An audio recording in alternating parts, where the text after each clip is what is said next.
Good morning po. Ngayon po ay araw ng Friday. May bagyo pong basyang.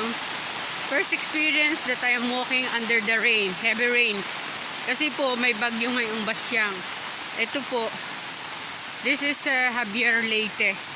This place is Javier Leyte. A new experience that I am walking under the heavy rain. And I'm vlogging this for you to see how is the life in the province.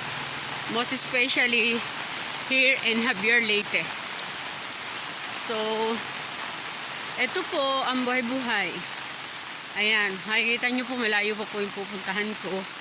Ilalakad ko lang po itong patungo doon sa bahay ng aking kapatid. May sasakyan naman po ditong tricycle. Pero I preferred not to ride on the tricycle, just to walk only.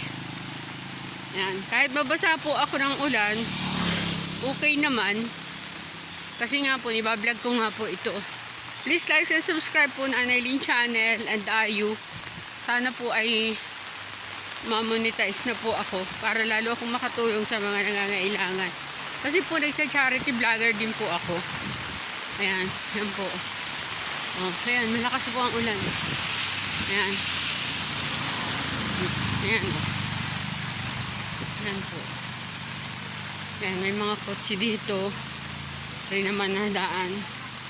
Unlike in Lucena, we are not walking in Lucena because we have a car in Quezon. So, this place, we need to ride on the tricycle. But I'm preferring to just take a walk under the heavy rain. Yeah. This is Anaylin Channel. Life of Anaylin Channel in Dubai. Now here in the province. You see this is storm or typhoon. I'm getting wet, but it's fun. It's fun to experience how to walk under the rain. So this is my life here in Javier, that I'm walking under the rain with the typhoon. The typhoon now is Basyang. Yeah. You see the road until there, on the next curb, and there are more next curb. I think this is 1 kilometer or half kilometer. Yeah, this is Life of Anaylin Channel and Ayu. Please like and subscribe po. Help Anaylin Channel and Ayu to monetize.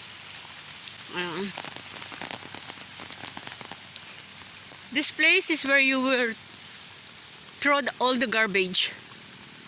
Here. Thank you so much. Bye. God bless.